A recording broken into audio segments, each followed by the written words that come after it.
Welcome to Name 3 Songs. I'm Sarah Fagan. I'm Jenna Millian, and this is a podcast where we challenge sexism in the music industry and empower fangirls. Because let's be honest, fangirls knew about that band way before you did. And if you stick around long enough, we'll also let you in on some new music the girls are already crazy about. So this is also just a reminder that if you've been enjoying what we're doing and you want to support us more, you can come join us on Patreon, which is patreon.com/name3songs. We have bonus episodes, Discord, other fun stuff. Or if you just want to make a one-time donation to the cause, you can also do that at paypal.me/name3songs. Or don't. We appreciate you either way. So today we have a super jam-packed episode. As you know, it's all about Taylor Swift. Her career is like 15 years long, so there's no way we can fit absolutely everything into this episode. So we're giving you 2 episodes. That's right. Next week we are back with a fan take because we are so excited to hear the fan perspective on all this. But with that being said, we hop around her timeline a bit, focusing on several main events that really defined her career. And how the media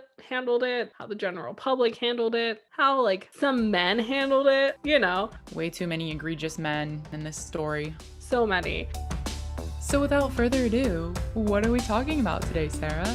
Today we're talking about why the media wants Taylor Swift to be a controversial figure so badly. There's so much to unpack. There's so much to unpack, and it's like this really weird situation where nobody's really at fault when you really think about it in the long run. Like the media definitely has like fucked up in a lot of ways when they talk about Taylor Swift, but I think that she's also played a hand in it. But I think that that's a lot to do with like celebrity and tabloid culture, and like when there sometimes is like symbiosis between them. Yeah, I mean, symbiosis is a great word because 2 things came to mind when we were doing research for this, which first off is the thing of like the media and celebrities need each other to survive, even though they're often at war. And it reminded me of when Meghan Markle and Harry like did their Oprah interview and they were talking about like the Sun headlines and like the Daily Mail. And you were explaining, actually, maybe this is a good chance. Why don't you explain why those publications can get away with slandering the crown all the time? Oh, I would love to. So basically, a lot of these companies are owned by conglomerates with a shit ton of money, especially in England, which is where like the Daily Mail and the Sun are based. The libel laws are so much stronger than they are here, which is wild. Like it's so Yeah. crazy the amount of things that from the jobs that I've had that we've had to send to legal that I never ever would have thought that would had to be legal before we post them. And so there are certain stories that get nixed before the world even hears about them. Sometimes like rumors get out to people because journalists can't keep their mouths shut, but it's because certain publications are in the pocket of publicists or who what have you. But the thing is that like a lot of these, especially the Daily Mail and the Sun, because they write such scandalous stuff, they have so much money towards their legal department that they can risk posting something libelous because they know most of the time nobody's going to come at them for it, because any press is good press as long as it's not evil. But this is why like Meghan and Harry, when they have sued, they've won, because the publications lie. Like they make stuff up, or they post things, well, not make stuff up. I mean, they just believe one party over the other, which is what libel is, which is taking somebody's word for it and sort of just a false narrative, if you will. So they risk it because it's worth it, because they're just like, you know what, in the long run, people are going to pick and choose what they sue us over. And they're not like, Taylor Swift isn't going to sue us about claiming that something's about Harry Styles when it's not. Whereas she might sue you over something else. Like that would be like if a news outlet specifically said after the Kanye West Famous video came out that like Taylor Swift gave Kanye permission to like sculpt her body to like have it be perfect for the music video. Like that would be something that Taylor Swift teams would be like, we're going to spend the money to sue them because we know we're going to win because this is a lie. But like these publications have the money to lose, if that makes sense. That's crazy. It just blows my mind. I mean, I just remember in the interview, they were talking about how the royal family will still have these like holiday balls or whatever Mhm. you want to call them where they invite the journalists in and like host them for a night, which I thought is kind of crazy because I'm like, these are the same people who are like libeling you all the time. But that's kind of like an extreme example of essentially what we're going to be talking about today, which is the media versus the celebrities. And it's so crazy that like one cannot exist without the other. Yeah. I mean, that's the insane thing. And I mean, that's a lot of it when like record labels have parties where they invite journalists to, or there's all of these things in every industry where somebody important or somebody who works with somebody who's important will have a party or an event or whatever to sort of like celebrate these people that they're like sort of on the same side of, but not really. Because I mean, outside of mainstream like the big journalism like outlets, like there are like smaller websites and stuff who aren't necessarily, who do sort of work more from the fan perspective than from the journalist perspective. Like their views are allowed to be more clouded by their love of an artist, whereas like at Rolling Stone or what have you, it's like Rob Sheffield like loves Taylor Swift, but he's not going to not ask Taylor Swift a hard question just because he loves her, you know? Whereas like if somebody else who isn't working at Rolling Stone interviews Taylor Swift from like a smaller publication, whatever, like that's not going to happen. But like let's say it did, their fandom might take over their ability to like ask hard hitting questions or be like, oh, this was talked about in the media recently, like how do you feel about that, whatever, you know? It is just like a very weird relationship where you do need each other to survive. And if you're good at your job, like Taylor is, like, you know when to feed into things and when not to, which I found really interesting. Yeah, so I think when we get into this conversation, you'll see, like in our research, it was kind of hard to decipher when someone is in the wrong, whether it's Taylor or the media, because they're both like butting heads equally and they both have their own like stances on things. And I think in this discussion, it's important to discuss both sides to see like, is anyone in the right? Is anyone in the wrong? Or is everyone just doing the best they can possibly do at the time being? Yeah, and I feel like that's why we felt it so important to next week have a fan take episode, because you and I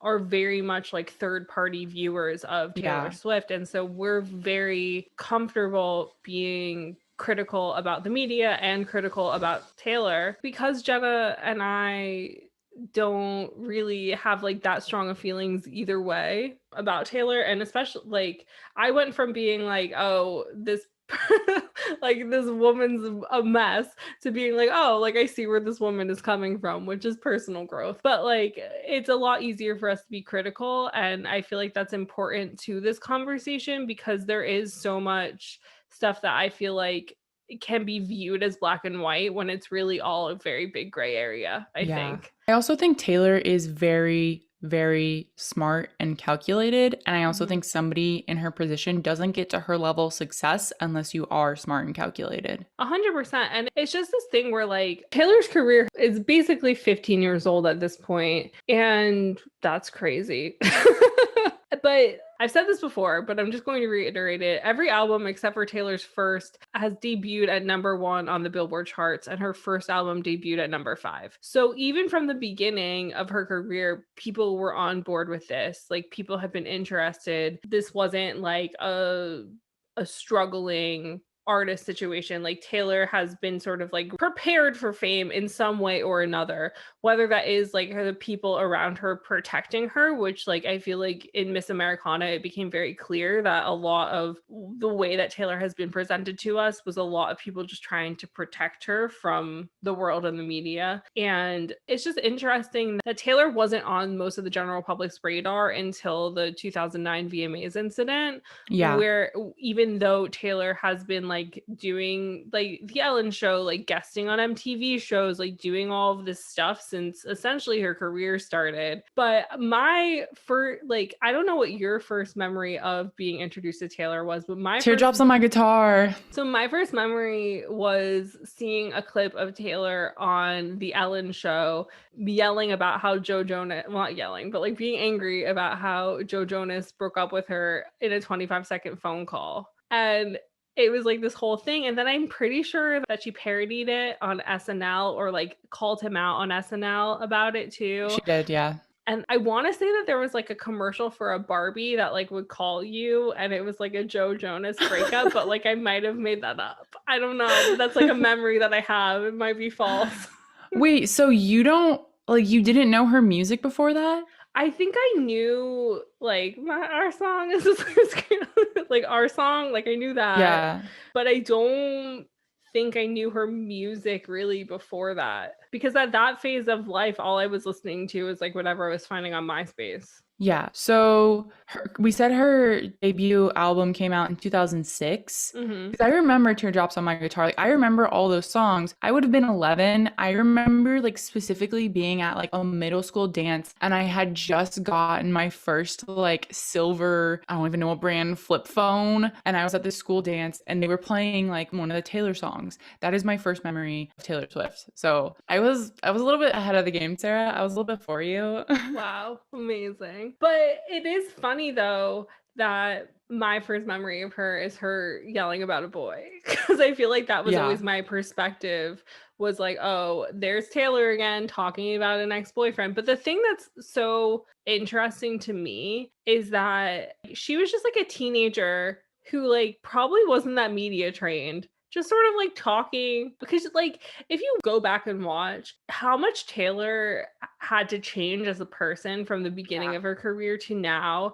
is honestly kind of depressing. Well, to your point, I think that was probably the only time she like acknowledged one of her relationships or who her songs was about. And ever since then, her policy has been like, don't talk about it. Yeah, because like you just watch it and she's just like so bubbly and outgoing and so just like comfortable being open and honest about like Yeah. what's going on. And then sort of from then forward, she kind of just becomes more stoic, but like still bubbly, still personable. But like it's a very stark difference sort of Yeah. watching those first sort of interviews to now, but like just in between, like up to now. Yeah. I mean, she definitely has like this shell on when she's like talking to the media, which like makes sense that she has to have because of what's happened over her career. Like anyone who is that famous has to have some sort of like guard up where they have to choose their words carefully around media. Yeah. It's kind of sad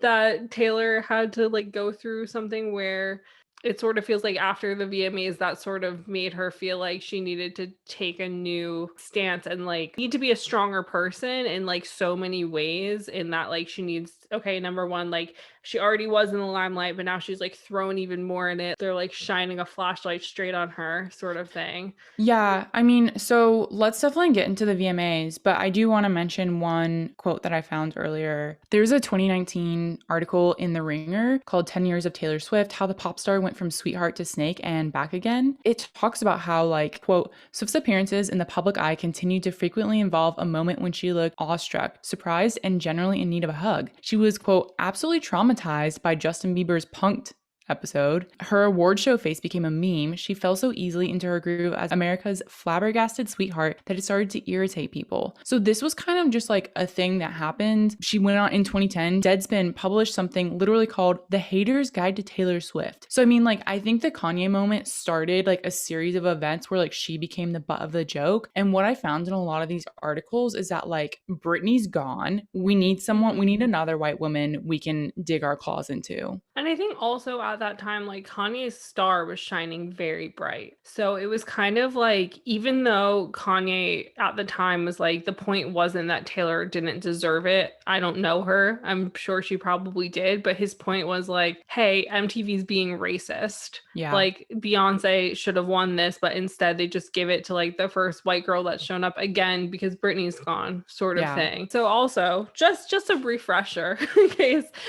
since we keep talking about the VMAs. So in case you weren't old enough to have watched it or like old enough to remember, which is more likely. So at the VMAs, Taylor won for like a best music video, right? Was it best music video? It was best female video for You Belong With Me, which was won against Beyonce's Single Ladies video. I don't think either of these videos are good.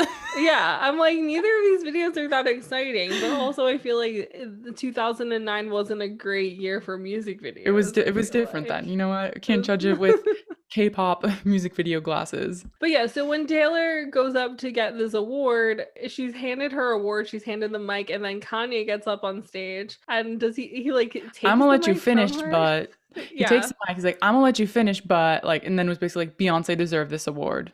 Yeah. So she's just like, imagine she's so young then. She's like 20. Yeah. She's at the very beginning of her career. She just won this award. Imagine if somebody came up on your stage and did that to you. You'd be like stunned, like deer in the headlights, like not know what to say. I mean, that would be my reaction at least. Well, yeah, I mean it is shocking, number one. Number two, like they don't know each other, so she's like, why is this man coming for me? But also, as I already said, Kanye's star was shining so bright that to have Kanye West come up on stage and essentially say that you're not worthy of an award that you've just won when you're 20 and you're getting acknowledged by like these huge name brands or whatever, like that's gonna be really jarring and really shocking. And so her response to it, I think, was warranted, of feeling like she was being like bullied and sort of attacked and felt like he was coming for her even though he says that he wasn't. I feel like events that would happen post VMAs make Kanye seem like no, he was aiming at Taylor. To be fair, Obama called him a jackass about the incident. So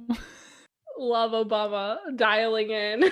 So along with this, we found an article called How Taylor Swift Played the Victim for a Decade and Made Her Entire Career by a journalist named Ellie Woodward in BuzzFeed from 2017. This is an absolutely scathing piece that we're going to continue to refer to throughout this conversation because there are a lot of interesting points made. But the one about the VMAs is that, quote, the fallout for West was immediate. Swift, on the other hand, was able to capitalize on the stereotype of the angry black man, an archetype that has been described as a figment of white imagination, used to incarcerate and oppress black men. For Swift, it was PR gold. It's this thing where it's like, I don't understand why so many people place Taylor Swift as like the antagonist, this villain, where it's like Taylor isn't the one being like, Kanye was being an angry black man. The media and the general public are like, Kanye was being an angry black man. And it's like, yes, Taylor did in a way sort of lean into what the media was putting out there, but they like didn't let her not. Like it was always asked about like, what was that like with Kanye? Like, are things okay with Kanye now? Like Kanye was always part of her narrative, which was not one that she wanted to be a part of. The interesting thing is that this Taylor Kanye feud, narrative, entertainment, whatever you want to call it, has been going on literally until 2020. Since then, there's always been periodically updates on what's going on. So as Taylor grew in her career around 2014, when she was doing like the 1989 album cycle, she became friends with a lot more celebrity types, and Jay-Z was one of the people she was acquaintances with. And there's a Vanity Fair interview with her that came out in 2015 titled Taylor Swift, Apple Crusader, #Girl Squad Captain, and the most influential 25-year-old in America, which talks about this relationship dynamic between her and Kanye. And she mentions that like they had become friendly with each other. They'd become more acquainted. This article points out, that they had become friendly with each other. They were seen chatting at the Billboard Awards. And in 2015, Taylor presented Kanye with the Video Vanguard Award at the VMAs once again. So everything comes full circle and you think things are going great. And then in 2016 is when Kanye releases his song Famous. He says, I feel like me and Taylor might still have sex. Why? I made that bitch famous. I made that bitch famous. And then Taylor's like, what the heck? This isn't cool. And Kanye's like, actually, you okayed this. And then there's this video that Kim Kardashian posts where, number one, Taylor didn't know she was being recorded. Number two, the video's edited, which we come to find out later on. But basically the video's like him running the line by her and her being like, yeah, it's totally cool. And Taylor's like, yeah, I said that, but I didn't say the that bitch part, which was like what she was focusing on. And then is when everyone attacked her, calling her a snake. When this is really when like things got pivotal for her career of like, she went silent after that. The thing that I don't understand is that if she didn't know about the bitch part, but knew about the sex part, I feel like the sex part would make me more uncomfortable than him saying I made that bitch famous. I don't know. But that's just me. But like the thing is that all of this sort of spun the narrative that like Taylor was like in on it and was trying to and it was going to be like, oh look, like we've been friends this whole time, like I approve this, like it's cool, we're good. And then when everybody was like this is misogynistic, it like spun the narrative that once when everybody was saying like, oh, like this is misogynistic, this is sexist, this is problematic, that Taylor then was like, actually, I'm not okay with this. And so it was as if Taylor was acting like the victim when quote unquote secretly she like knew what was going on, when that wasn't the case at all, because he didn't tell her the extent of the lyrics that he was writing. And so it's this weird thing where there's so many times in the narrative of Taylor Swift that she has been referred to as somebody who plays the victim and all of that, like somebody who sort of like uses the press like against other people and all those sorts of things that are very kind of like, as I said, villainistic, like antagonistic, those sorts of things. When like that's not really what's happening. It's just that people are picking the parts of the narrative that they think work best for what they think Taylor Swift is, rather than just paying attention to the whole picture and seeing that she's neither like the good guy or the bad guy in any of these situations. She's just kind of like a smart person in the PR game. I mean, my point with like bringing up all this Kanye stuff is like this essentially the VMA set the tone for her career, Yeah. for her either feeling like the victim, actually being the victim, or people just like making her out to be a victim, like a weird combination of all of them, or making her out to be a target rather. And this Kanye thing coming around just was weird and honestly unnecessary. And then in March 2020, we get a full leaked video of what actually the conversation was. And it turns out, yeah, Kanye didn't tell her about the that bitch part of the line. So all along, Taylor Swift was right, but because she had already made out to be the bad guy, I think 2016 was the year when 2016-17 was the year when she just like went silent and like disappeared off the internet for Yeah. like a full year. And then we get Reputation. I remember at work that we reported on Famous. We had to take all these screen grabs of like the fake naked bodies all in bed with Kanye, whatever. And Taylor Swift was kind of like nowhere. And then like a couple months later, the video for Look What You Made Me Do came out. And that was crazy, like all hands on deck. Just an insane situation because everybody was kind of like, I don't think nobody was expecting it. Nobody knew what was going on. It sampled Right Said Fred's I'm Sexy and I Know It. And there was all this imagery of like snakes and old versions of Taylor and so much imagery and just so much going on. And the media were like, oh, look at Taylor being like, look at me, I'm a snake. When Taylor's like, oh, look at the media, look at them being snakes. And it's just like this constant, it's like Taylor Swift is playing a constant game of telephone with like her one friend who works at Us Weekly, and she like always misses. Like obviously that's not what really is happening, but like this is what feels like it's happening, is that like Taylor has like one journalist friend and she like calls her journalist friend through a tin can and is like, here is what's happening, and then her journalist friend picks up every third word and is like, okay, got it, Taylor, thanks. And then like this weird narrative comes out of nowhere that makes no sense, because even as not a Taylor fan, you can watch this video and be like, okay, she's calling us out.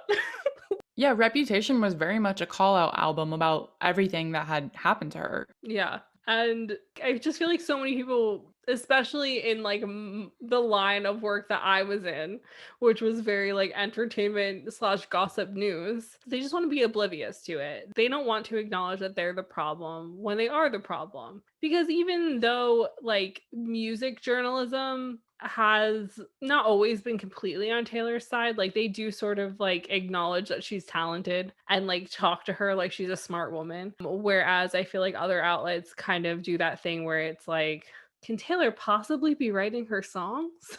Yeah, it's like we're over that. It's just crazy that a young girl starts her career writing songs about what she knows, which is like heartbreak in a small town, and it works for her. Then she goes to Hollywood, meets some bigger name men, and then they hurt her. And then she writes songs about being hurt by them.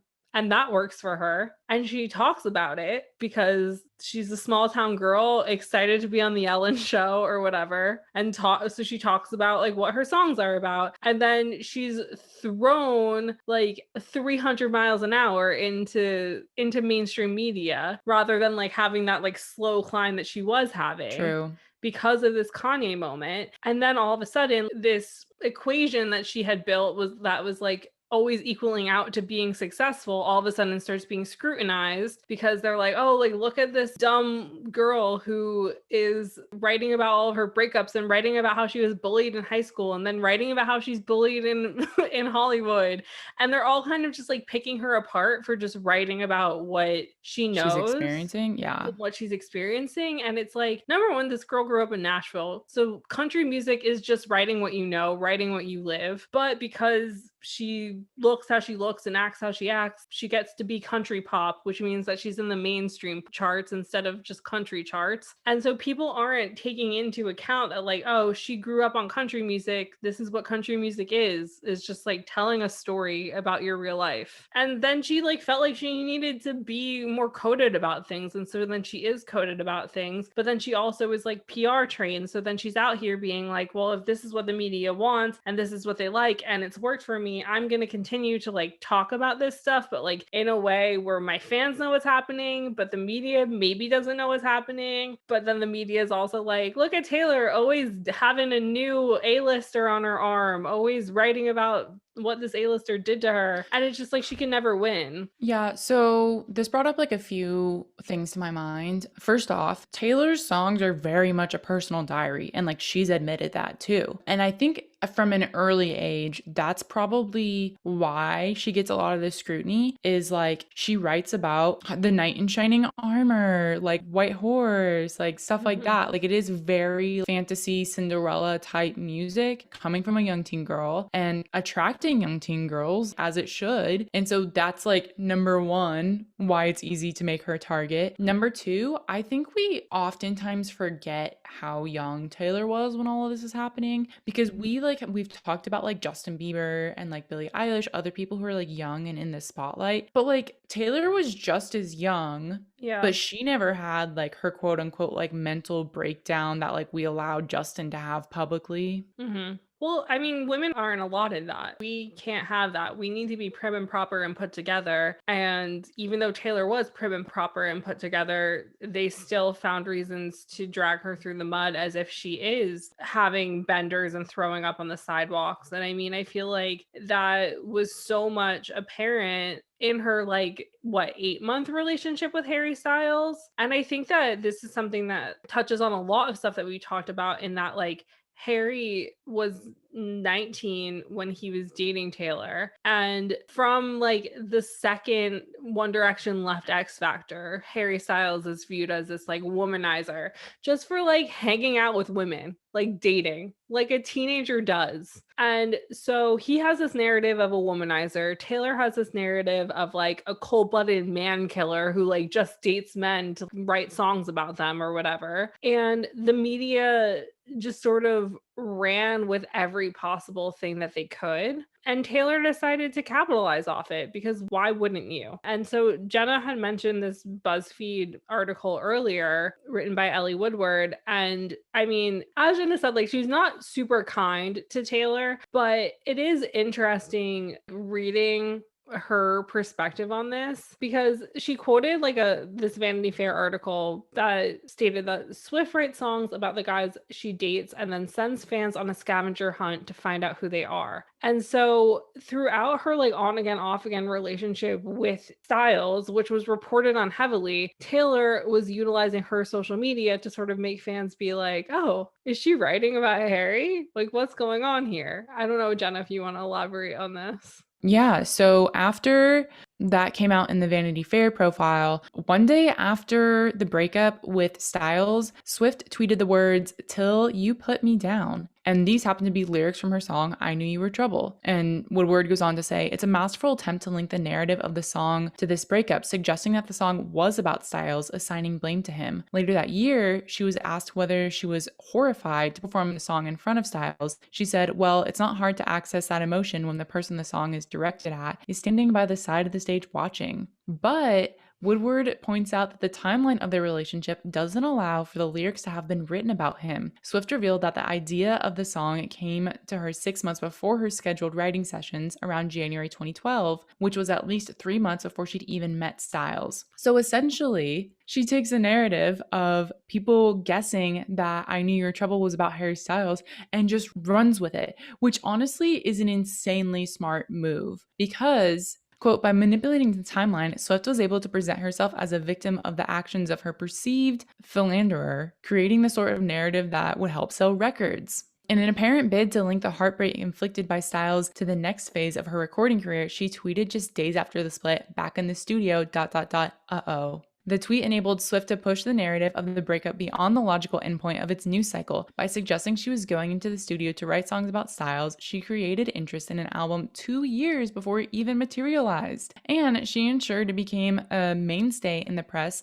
when, throughout 1989's reign, she teased just enough information about the songs to imply they were about Styles without ever actually confirming it. Honestly, I think all of this is brilliant. I think it's so smart. And I also think it's hilarious that my personal favorite Taylor Swift record was all about Harry Styles without me even knowing it. But that's super on brand. But no, I mean, this is what a smart person does. Like, this is what a talented songwriter and a talented PR person essentially, because that, like, I feel like Taylor she's just so powerful and meaningful in everything that she does. And I feel like that should be celebrated rather than hated on or acted as if like she's doing something wrong by doing this. I don't think, because this article is saying like, oh, she was playing the victim because Harry Styles was trouble and all this stuff. Like, I don't think she was playing a victim in this album cycle. I think that because Taylor has been labeled as somebody who plays the victim so often, it's just so easy to be like, oh, here, if I pick this apart enough, then I can make her seem like she was being the victim here too. And it's just kind of like a bullying tactic in a way, I think. Yeah. And just another way to sort of like negate how smart Taylor is and be like, oh, she's like not doing this for anything other than publicity, where it's like, yes, she is doing it for publicity, but also Taylor has like a very strong and important connection with her fans. And so she wants to give them something where like they feel like they're part of it. And maybe she didn't want them to hate Jake Gyllenhaal. Like, I don't know, like, I don't know enough about her or enough about these relationships to that extent to like know what's really going on there. Like, sometimes I'll come across a TikTok of somebody being like, Jake, how dare you? Or like whoever, like picking a random ex and like hating them for whatever random reason. It's just this weird thing where it's like she's just trying to be open in a way where she feels safe being open after sort of being hurt by being open to like the general public, because the general public, since she started off being like, yeah, I'm a little boy crazy, like I know she didn't say those exact words, but that was the vibe she was giving off of, just like this girl who likes dating boys from Nashville. But like, who wouldn't like want to date like Joe Jonas if Joe Jonas shows up when you're like 18 in Hollywood for the first time, Yeah.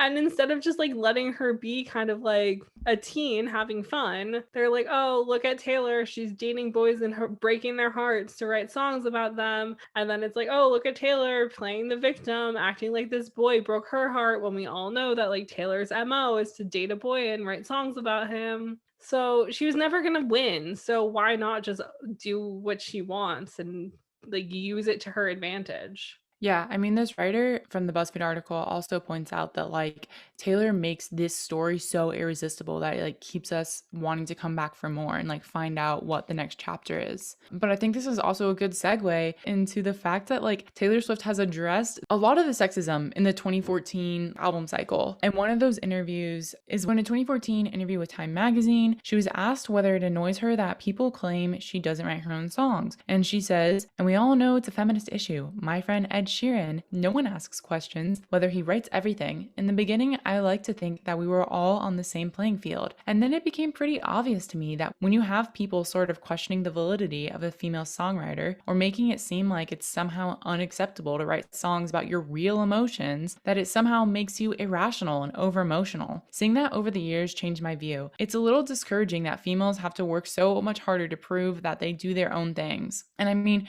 we've seen her in other interviews saying basically iterations of the same thing. And I feel like that's another thing where people are like, oh, she's always being like, well, you don't make fun of Ed Sheeran, you don't do this. And it's like, I just feel like people want any excuse to be mad about Taylor about anything. But also, I feel like from 2014 onward, as she's sort of acknowledging these things, it's like she's having to take this step back that she hadn't taken before because she's realizing that there is all of this misogyny in the music industry and there are all of these issues. And it's that thing that Jenna and I say all the time. It's like unlearning the like internalized misogyny that you have and just being aware of the misogyny that everybody has is like a constant lesson that you're learning. And so that can also play a role looking back on the Kanye famous song thing, where it's like at the time, while talking to somebody who kind of intimidates you, you're like, oh yeah, that's funny, I'll be in on the joke. And then you hear it and you see other people reacting and you're like, oh shit, maybe that was misogynistic. So even if like, yes, she didn't know that the bitch line, but like even if she did know the sex line, which also I think is heinous, at the time she's like, oh, like this is just like what boys joke about. But it's like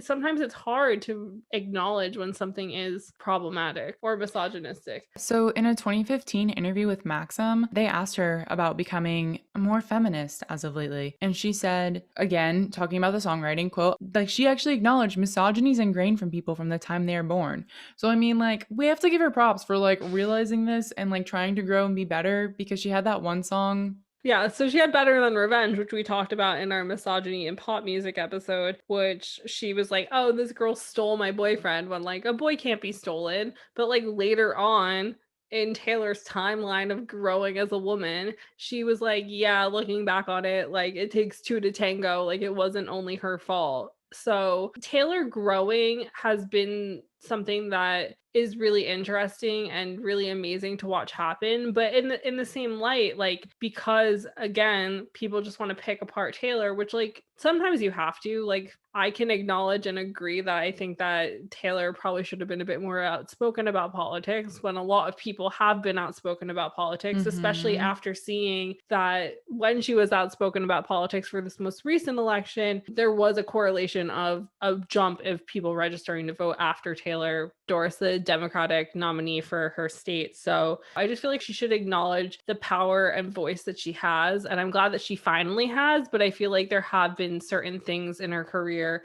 that maybe she was a little bit late to the party on. Yeah. I mean, 2014, again, we have Bad Blood, which is a feud about a friendship, allegedly about Katy Perry. And then we have like the Taylor Swift like Girl Squad, which was also kind of a controversy because it was a lot of like really tall, really thin people who looked like her. And it wasn't very inclusive of people of other sizes, shapes, colors, and backgrounds. And so, you know, like even Demi Lovato called it out as far as like the size thing goes. Yeah.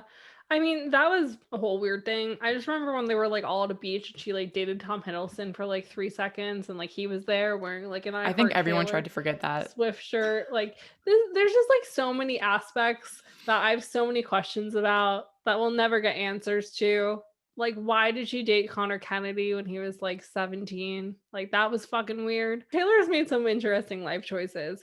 But yeah, so I feel like sometimes she does take a leap forward and at the same time takes a step back, and it's like no one will realize, especially like with Bad Blood or with the I Need to Calm Down video, where she kind of turned it to 3000 with the like, look, I like gay people. Yeah. And I was kind of like, Taylor, nobody thought you didn't, but now I feel like maybe you don't. I'm like, is this a hate crime?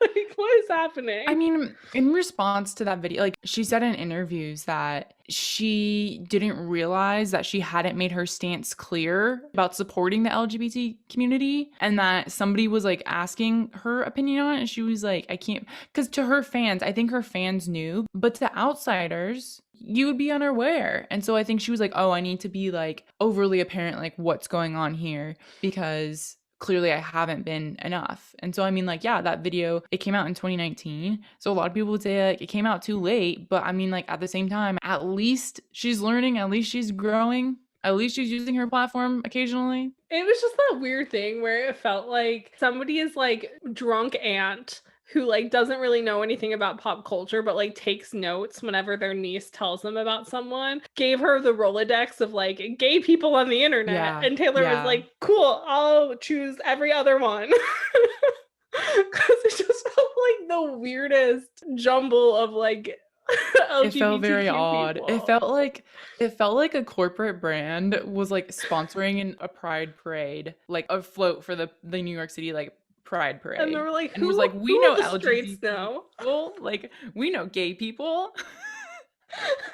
It was so weird. It was so weird. So going back around to the politics thing for a minute. So the main criticism there was she stayed silent during the 2016 election between Hillary and Trump, which, as we all know, was a very crucial election. So for her to stay silent, everyone was kind of like, what the actual fuck? And about that, she did an interview with Vogue in 2019 called Taylor Swift on Sexism, Scrutiny, and Standing Up for Herself. And she says, quote, unfortunately, in the 2016 election, you had a political opponent who was weaponizing the idea of the celebrity endorsement. He was going around saying, I'm a man of the people, I'm for you, I care about you. And I just knew I wasn't going to help. As you know, the summer before that election, all the people were saying, she's calculated, she's manipulative, she's not what she seems, she's a snake, she's a liar. These are the same exact insults people were hurling at Hillary. Would I be an endorsement or would I be a liability? Look, snakes of a feather flock together. Look, the two lying women, two nasty women. Literally millions of people were telling me to disappear, so I disappeared in many senses.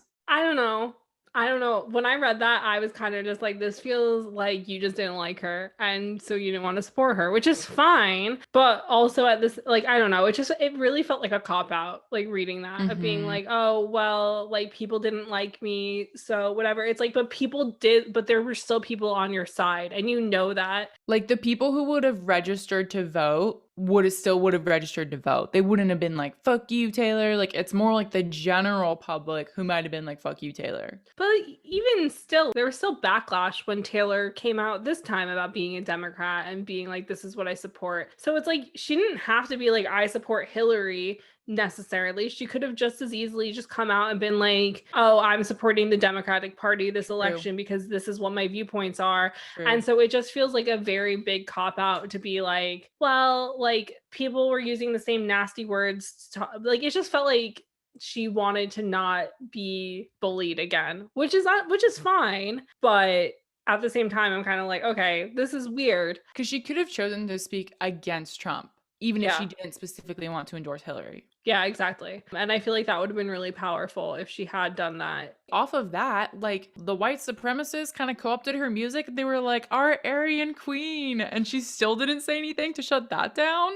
Yeah, I think that, I don't know. It's weird. It's like, it's that thing where it's like when you're silent, the assumption is that you're on the wrong side of history.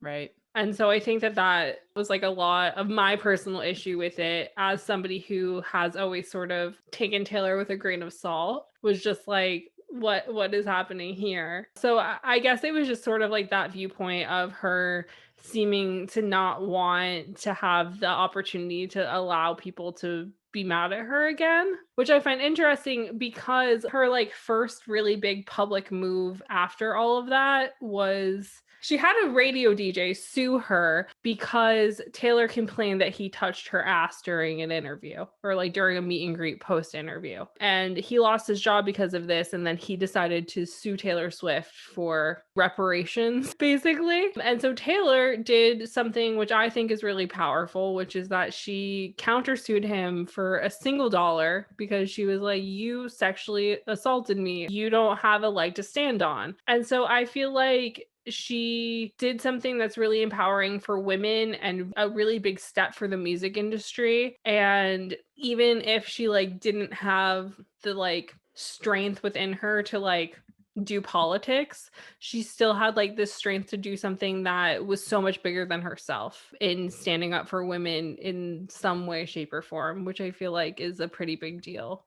So this court case was like quite interesting because after she won the court case, she made a statement saying that I acknowledge the privilege that I benefit from in life, in society, and in my ability to shoulder the enormous cost of defending myself in a trial like this. My hope is to help those whose voices should also be heard. Therefore, I will be making a donation in the near future to multiple organizations that help sexual assault victims defend themselves. And so essentially, like if you think about sexual assault cases as minor as a man who's been in the music industry for 20 years grabbing your ass, it's like Mhm. we put up on a lot with a lot of that type of shit on the daily, and you Yeah. can't say anything, or if you do say, you aren't taken seriously, or like nothing is done about it, or they tell you to get over it. So like I honestly think it was a really big deal. Like this court case was a really big deal for her to do that because she was just trying to prove a point of saying, no, you did this to me, you're in the wrong, and like literally went to court, had to sit there on trial and do this. And there's like some quotes from here that are like really, when asked for her reaction on learning what Mueller, who's a DJ, was fired, she said, I'm not going to allow you or your client to make me feel in any way that this is my fault, because it isn't. I'm being blamed for the unfortunate events of his life that are a product of his decisions and not mine. So she had to do like a lot of like really intense like defending herself, like sticking it to the man.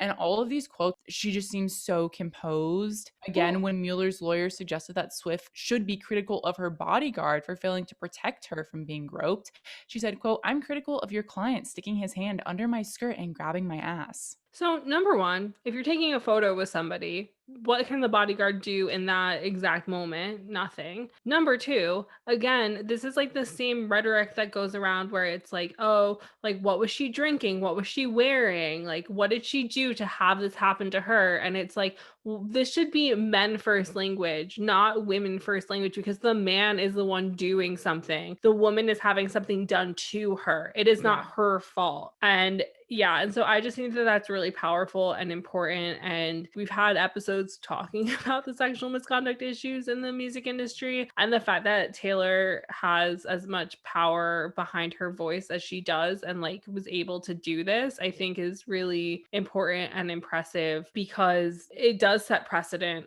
in a lot of ways. Because if Taylor Swift did this, like it's saying a lot.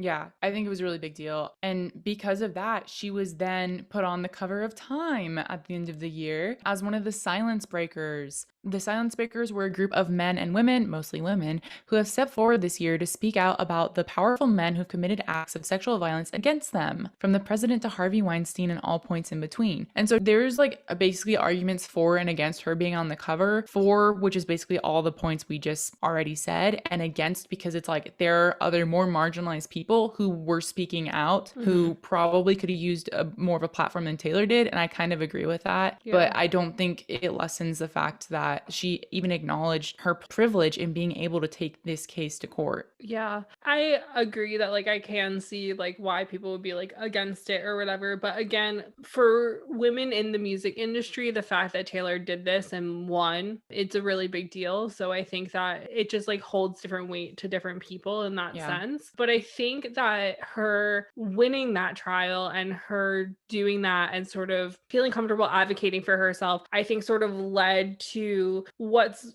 going on right now in Taylor's life, which is the situation with Scooter Braun. So, for those of you who don't know what I'm talking about, so Scooter Braun is a music manager, music mogul, whatever you want to call him. He discovered Justin Bieber. He's worked with like Demi Lovato. I'm pretty sure Ariana Grande. He's worked with Kanye West. He's worked with lots of people. And so Scott Borchetta, who was like the owner of Big Machine Records, which Taylor was signed to and released her first 6 albums with, Taylor went to go speak with them about the opportunity of buying back her music because she like finally had enough money to like buy the rights to her music. Instead of being given the opportunity to own her work, she was offered the chance to quote unquote earn back each album. And in order to earn back each album, she would have to make a new album on Big Machine. So it would be like she released Lover and then she's given access to all of the songs from Speak Now and so on and so forth, which Taylor did not want to do because then there's still like owning her music. But so basically what happened was that Taylor comes to terms with this and she's like, okay, I'll figure this out one way or another and go from there. But like for now, the past is in the past. I'm moving forward. This is the future. But then in like late June of 2019, that Scooter Braun's Ithaca Holdings has acquired Big Machine label group.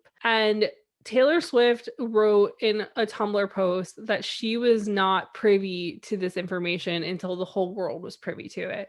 So Taylor claims that she was not sent like a courtesy text, she was not given any information otherwise. And so Taylor writes this whole Tumblr post basically saying things along the lines of, quote, all I could think about was the incessant manipulative bullying I've received at Scooter Braun's hands for years. Like the lead photo is like a video chat of Scooter with Kanye and another man calling Justin Bieber. And she claims that they were calling each other to make fun of Taylor after the Kanye phone call leaked. And then Taylor goes on to make other statements, including that essentially my musical legacy is about to lie in the hands of someone who tried to dismantle it, saying also that this is her worst case scenario. This is what happens when you sign a deal at 15 to someone for whom the term, quote, loyalty is clearly just a contractual concept. And when that man says, quote, music has value, he means its value is beholden to men who have no part in creating it. And so Scott, who owns Big Machine Records, he's known Taylor since she was 15. So he knows Taylor's issues with Scooter Braun. And Taylor wrote, he knew what he was doing. They both did. Controlling a woman who didn't want to be associated with them in perpetuity. That means forever. So it's a whole can of worms with that situation where it's a lot of like Taylor making claims that nobody really knows that much about, but also at the same time, I'm not a Taylor fan, so I don't know what there is to be aware of. Brittany Spanos for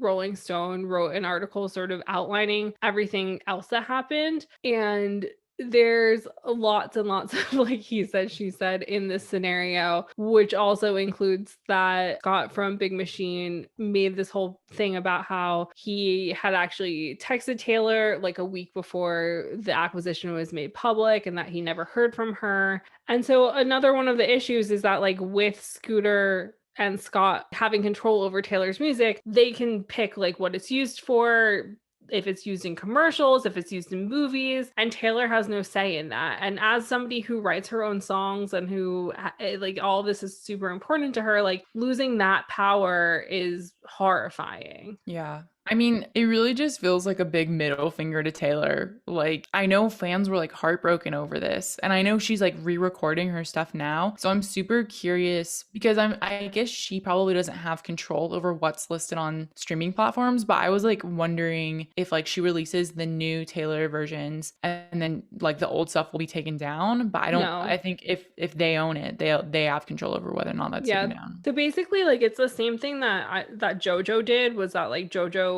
wasn't allowed to own her music, and then when she came back to the world of music, she re-recorded her old music in like a new way, because you have to like change the songs to a certain degree in order for it not to be like copyright stricken. So Taylor's version and the version owned by Scooter and Scott will still be available. So it's just up to fans to hopefully just listen to the Taylor version and do what she wants them to do, which I feel like she has the fan base who will do that. But I mean, there was just like lots of like Scooter Braun's wife came out and alleged that Taylor had passed on the opportunity to own her masters, saying that like her dad is a shareholder in Big Machine. So like how wouldn't she have known? But her dad and them said that there was like an NDA signed. So her dad's not allowed to tell Taylor any information that goes on in big machine meetings, because if they're not about Taylor, it's not Taylor's business, which a Ooh, lot of those sorts of companies have NDAs like that. crazy. So it's just like a whole thing, but I think Taylor has learned a lot from it. And as I was saying before, like I think that that $1 lawsuit really made Taylor be able to stand up for herself and for others because of that. Mhm. Because when Taylor signed to Universal Music Group, she made sure that there were parts in her contract that would be helpful not only to her but also to other artists. So this is an article from Rolling Stone written by Amy Wang, and she writes that in Swift's deal it specifies that the hypothetical equity sale will result in payments to Universal's artists regardless of their account status, meaning they'll receive money even if they're in the red with the company for unrecovered advances. So basically, if UMG decides to sell their stock in Spotify, every artist that's been signed to them, irregardless of what's going on, will get money out of it, which is a pretty big and powerful move, and a move that only somebody like Taylor Swift can pull off. True. Very true. So, in the long run, even though Taylor has been like very hurt by what happened with Big Machine, like it sounds like she's really used it to her advantage to like revisit old music. Yeah. There's no blueprint for this. Like, this is Yeah. Taylor being the blueprint because this has never happened before. Which is pretty incredible because she's really making her mark and like setting a precedent for the future, because Taylor has said in multiple interviews that she doesn't want what happened to her to happen to other people, and that like she didn't really have anybody. And it during a 2019 Billboard like cover feature, she was saying how like she'll have like 20 essentially kids up in her phone at a time, sort of like coming to her for advice on things, because she makes herself available to people who are up and coming, because she doesn't want anybody going into the same sort of deals that she went into, so like they don't feel powerless like she did. I mean, that in itself is a reoccurring theme we see in the industry is being young and not having industry smarts and being taken advantage of. Yeah, it's crazy. And it's so interesting that over the past like 3 years that people can still have like caveats about Taylor, like still have issues with her to like such an extent to like still paint her as a villain, still act like she's doing something wrong, when I feel like she's really made it clear that she's trying to be a strong person, have equality for other artists, like be an actual feminist, like care about these things that are going on. And it's like, yes, it's a learning curve. And yes, there are things to critique as we have done, but I just feel like Taylor Swift being the punching bag is like something that she's outgrown and like proved herself to not have to be. And yet, even with like the release of Folklore and Evermore, which a lot of people finally were kind of like, oh, now it's time to take Taylor seriously, there were still like caveats to that being taken seriously, which I just find really interesting, because I feel like with every album, you do see more people turning to Taylor's side, but there's always somebody being like, who does she think she is, you know? We're going to go more into detail on the response to Folklore from fans and from the media when we do a part 2 next week, which is a fan take episode. But Pitchfork, who is like a notorious for being kind of harsh on everyone, they also kind of did that thing where they were like, oh, maybe this is good, maybe this isn't. And I thought that it was quite interesting that they also were just kind of like, I feel like everyone, even when Taylor does something that is exciting and new, because for the first time in Taylor's life, she wrote an album that's fiction. Like it's not based Yeah. on her life. She just wrote something completely new from her brain. Yeah. Like I listened to, she did an interview with Zane Lowe about this, like after Evermore came out. And she was basically saying that like she was reaching this point in her life where, and like I don't know exactly what she said because I didn't write it down, but she basically was saying along the lines of like she reached this point in her life where she started to feel like uncomfortable sharing so much of her actual self, and that she wasn't sure if she was going to be able, like what she was going to do with her music. And then she was given this opportunity because of the pandemic essentially to write something from a different perspective, and I just thought that that was really interesting. But yeah, so she did something different. She did something interesting. You can sort of, in a way, view this as like a different project because of that. And yet it still felt like somebody like Pitchfork, based off this review, was still kind of like, Taylor might go and do something we don't like next. So like we can't be too nice to her. Um, We can't totally trust her yet. She hasn't earned it. and so this review was written by Jillian Mapes, and but she basically was saying how there are those who already dislike folklore on principle, who assume it's another calculated attempt on Swift's part to position her career as just so, in parentheses, how dare she. Meanwhile, fans will hold it up as tangible proof that their leader can do just about anything, parentheses, also a stretch. She goes on to talk about how like her biggest strength is storytelling, and so she does that in this album. But then towards the end of this, she goes, the theme of folklore is a very different way of acknowledging that people will talk, an idea that animated to 2017's trap-tinged work of minor villainy Reputation, which I think is interesting. I just feel like there's always going to be that narrative of like Taylor's doing something wild when like maybe she's not. I think that's a good point. I don't think any of her albums have been too extraordinarily out there. Like she's just doing what she does best, and like I don't know, it's just that frustrating thing which like we barely even really touched on, is just that like men do everything Taylor Swift does and nobody talks about, like nobody complains about it, Yeah. nobody is mad about it. And when Taylor Swift calls it out, people are always like, why is she calling this out, whatever, like because they just want to pick apart Taylor. It's that thing, and I think it was Pitchfork, like they reviewed Ryan Adams' cover of 1989, but they didn't review Taylor's actual 1989. Yeah. Yeah. I Yeah. mean, that pretty much sums it up. In conclusion, Yeah, and that, I mean, that was really frustrating because as I've said, like 1989 really made me realize what Taylor was doing, and the fact that like a man covered it and people were like, wow, what artistic imagery. How you can't amazing. deny that she's a good songwriter. She is a good songwriter, period. Period. Like no matter what she does, no matter whether it's a genre that you like or not, she's a good songwriter. And it's just unfortunate that it takes her jumping to a genre that's considered more manly for it to be taken seriously. Yeah, it's really frustrating and just exhausting that like people have decided that she is a specific type of person and therefore are like, I can't like anything about her because of that. And so they pick apart her music and they pick apart her personality and they pick apart how she dresses and they pick apart everything. And it's like, what are you gaining from that? Yeah, I think that's like the question we've come back to occasionally on this podcast is it's like even this like scathing decade I'm the victim article in BuzzFeed, it's like what is the point of this narrative? Like honestly, those types of things just contribute to more of the hate. And like yeah, there are good times to call people out. And I don't know, I thought it also posed like a really lot of interesting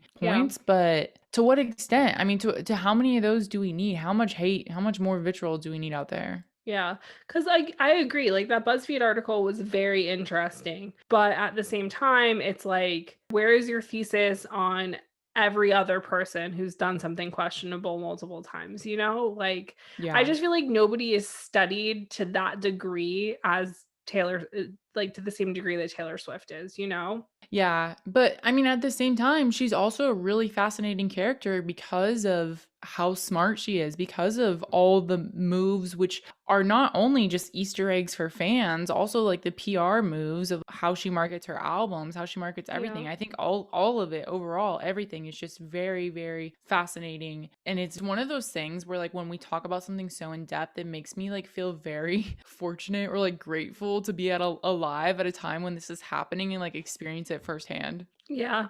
as cheesy as that is to say. No, I completely agree. I mean, you made a good point. Like, I think that she's definitely worthy of studying, if you will. But I think at the same time, it feels to an extent that a lot of these long reads about Taylor Swift are just bullying for the sake of bullying sometimes. Like Yeah. deciding that something is problematic when it's not. But I guess we'll pass this off to you guys.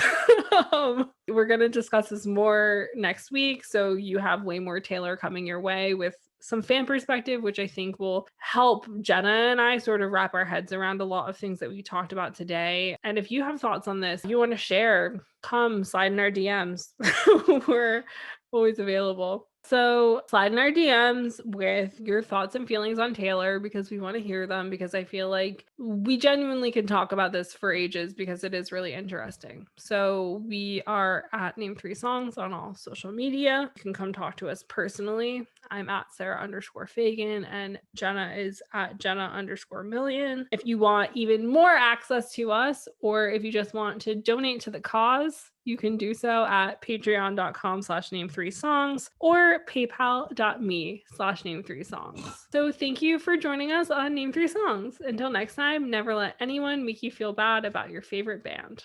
And remember, you're never too cool to listen to Taylor Swift. Don't forget to subscribe to be notified when each episode comes out, and leave us a 5-star review. They really help. If you want to find out more about any of the sources we referenced in this episode, you can visit name3songs.com. Okay, I'm just going to make a new